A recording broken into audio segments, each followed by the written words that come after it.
All right. I have a 64 Chevy 2 Nova Wagon. Yeah. Did a power steering conversion on it. So we can get a little better light in there. There we go. So you see the box. So we took out the old style. There's a ram and a flow valve.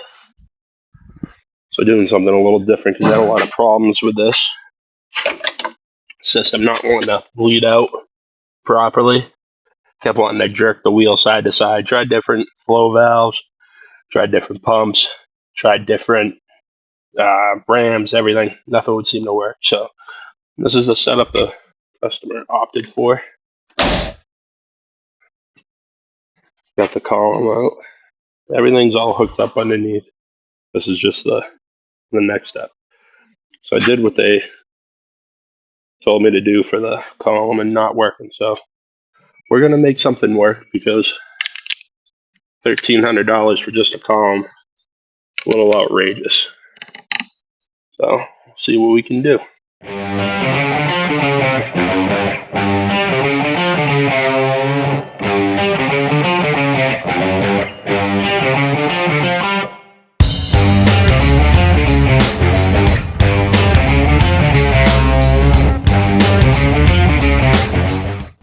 This was a project originally taken on last summer. It had a small power steering leak coming from the flow control valve. Replaced the flow control valve. After that, the power steering did not want to work. It was going wonky, left, right, whichever way it wanted. So here we are. I have the whole new system in it, the pump and the gearbox. Now I'm just trying to mock up the steering column so we can use the original column because $1,300 for an aftermarket? No, thank you.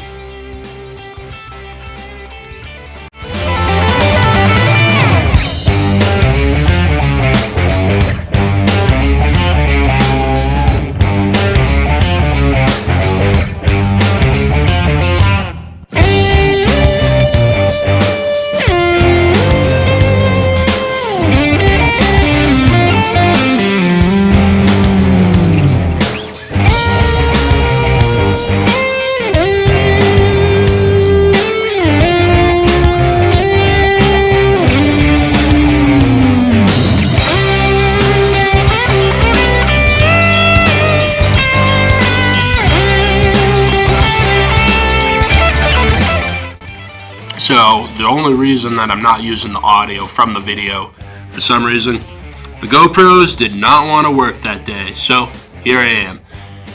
This is the shift tube that goes along on the inside of the column. It slides. You have the outer column shaft, then you have the shift tube itself, which is next in line. This is that shift tube. It goes right up to the shifter, all the way down to the back. Down by my belly there, you'll see the actual piece that connects to the linkage for the transmission. So that piece at the bottom is a detent with a spring that holds pressure on that detent. I followed their directions from CPP. It is a good setup, their directions are just wrong. Followed what they said, it didn't want to work. What should have originally happened was if I took this shift tube and I cut out, all said and done, it probably would have been about 2.5, maybe 3 inches out of this shift tube. Everything would have lined up properly. But hey, you live, you learn. So here I am, measuring it, mocking it up. I'm going to cut that piece out in the middle, get everything lined back up in place, tack weld it together, weld it around, try and keep it as straight as possible. Like I said, a whole new column was $1,300. Plus, anything we can do to keep this car original. The customers were okay with doing the power steering conversion in it. So this was definitely the best option we could have chose. Don't mind me showing the back of my head and fluffing myself up for the camera, trying to look cute. Yeah, those safety glasses ain't helping much, buddy. But we do what we can.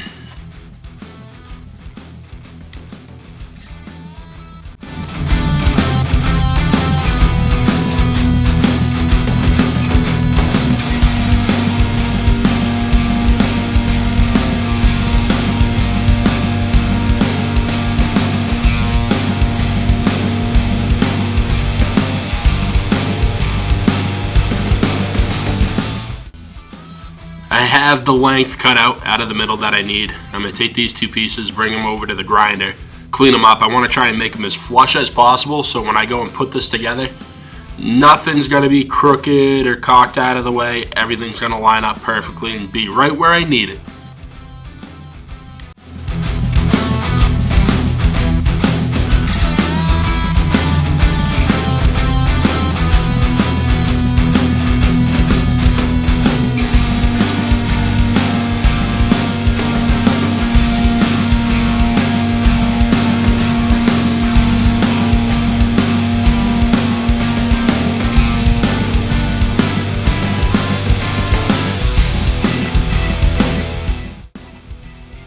So I have it all cleaned up. Gonna take a die grinder to the inside. The steering shaft still has to go through the middle of this, so I don't want burrs or anything on the inside of it. Gonna get it cleaned, slap it in the vise right there, trying to line it up. I took before and made a couple of marks with some pens and some paint pens and a square just to get everything in line as close as I could because of how I had everything for the Shifty tank cocked. And absolutely, that was the most kick-ass Star Wars movie you've ever seen. Lightsaber action for life.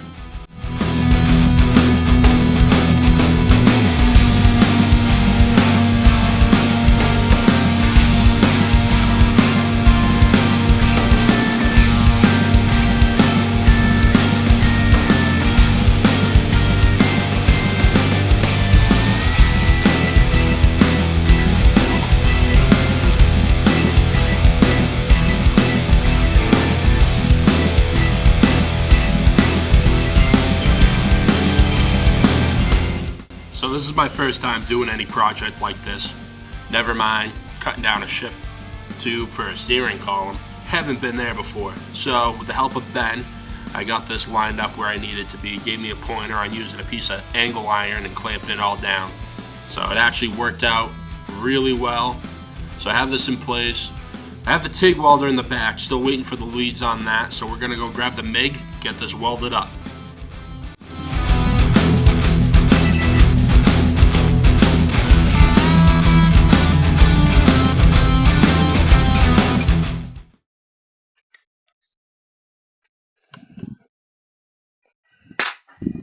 Save it all.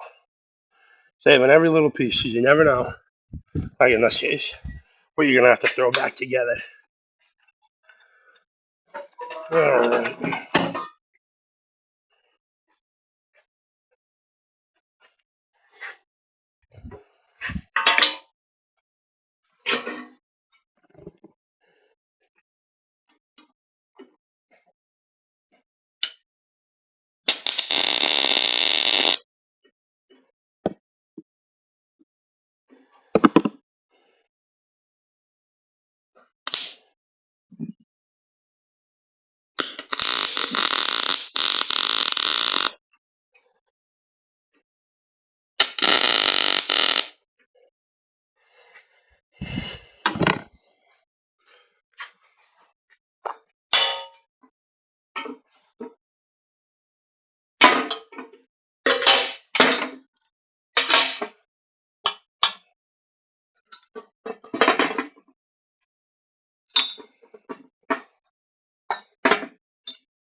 So we got 3 tacks on. So we're going to get it back clamped in because it's starting to, when you weld it, sometimes it'll pull in a direction.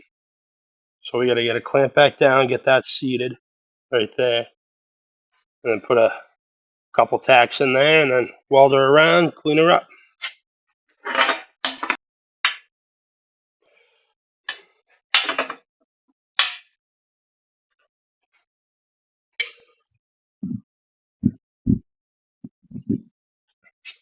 So it grounds all ground down our tacks, so it's all flush and smooth. So when we put that in, we'll clamp it. It doesn't spread this apart more. It pushes it together.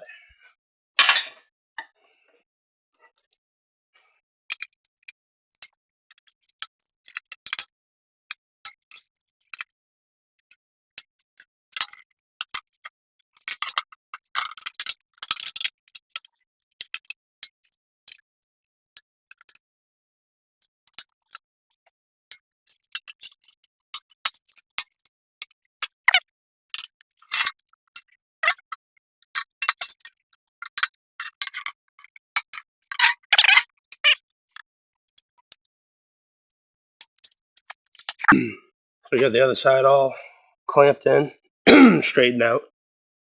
Tack this on.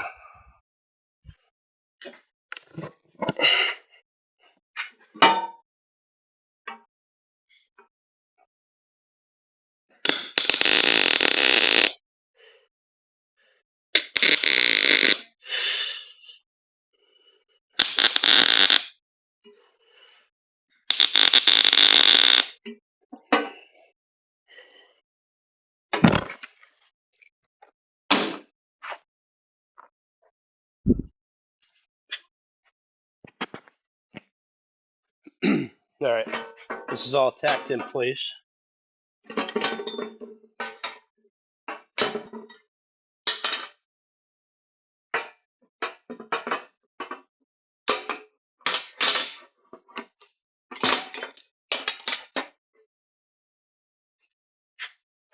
All tacked in. So we're gonna put this in the.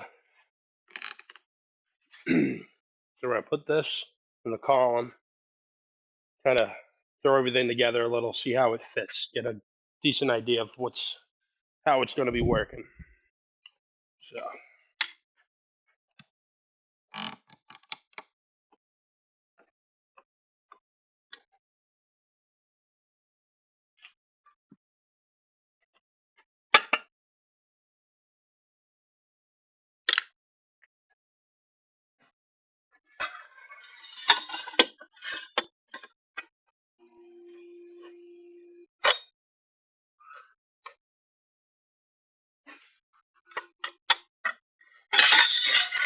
Oop. Forgot to clean up the inside. So we're going to deburr that, clean that up a little. And then we're actually going to take in, just from 60 years, this piece right here has mushroomed. So as I go to slide it in, it won't fit into the tube. 30 years of tension on it. Nothing bad. Just a little mushroom to it. So we're going to clean that up. Make sure it slides all in.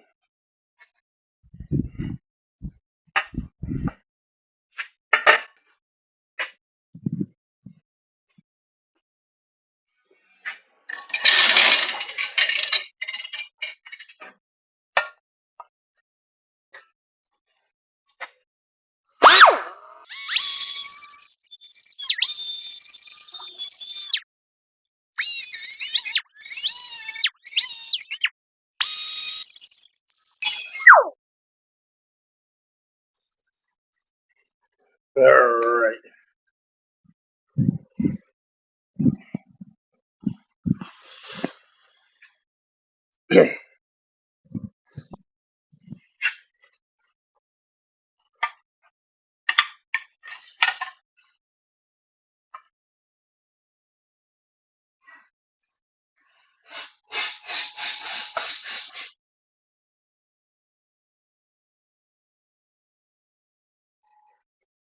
You can see it wants to go. It's not quite enough. So you just got to clean that up a little bit.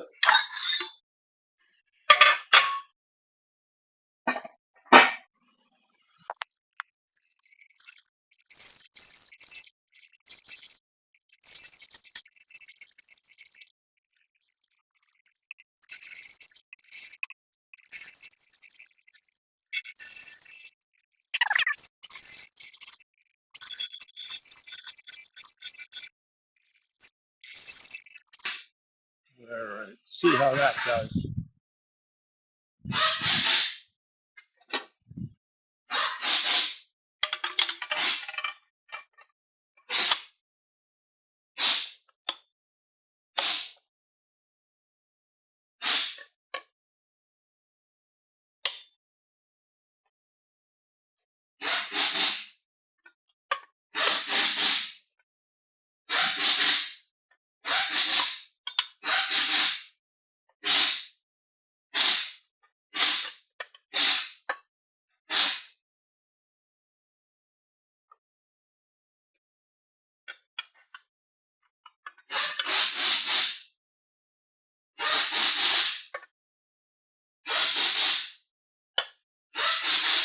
All right, lots better.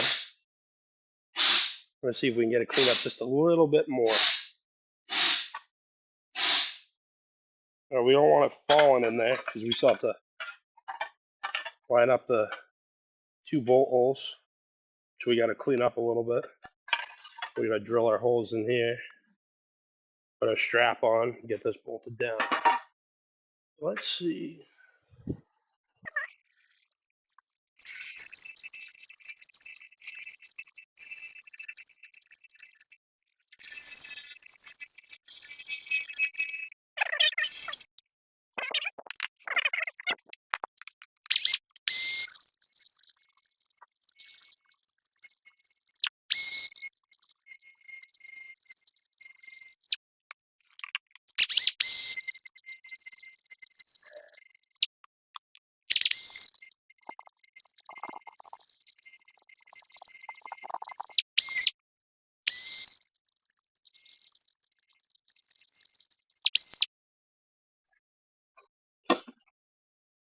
All right.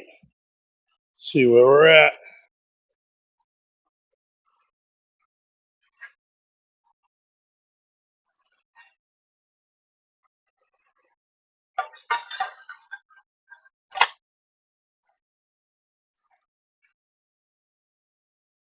Oh, that is like a glove. So that is what we want right there. When we put it in, we can kind of see right here a little high spot. So what we're gonna do.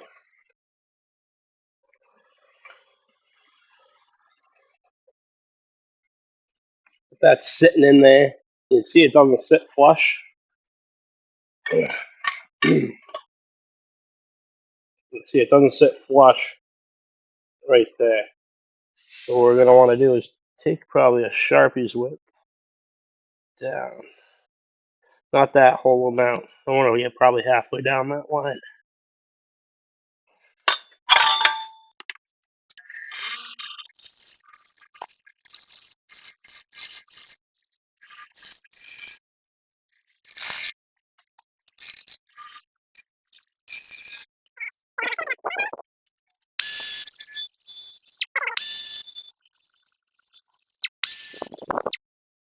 That right now is probably a little close to the nether region than it should be.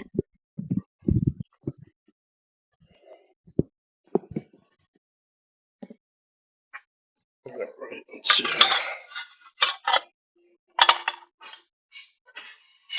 That is perfect.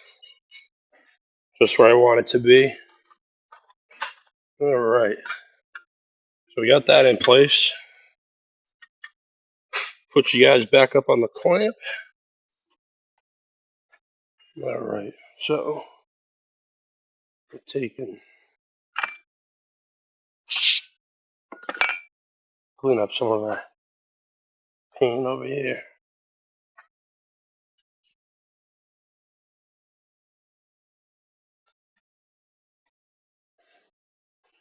Get rid of the wrong Sharpie.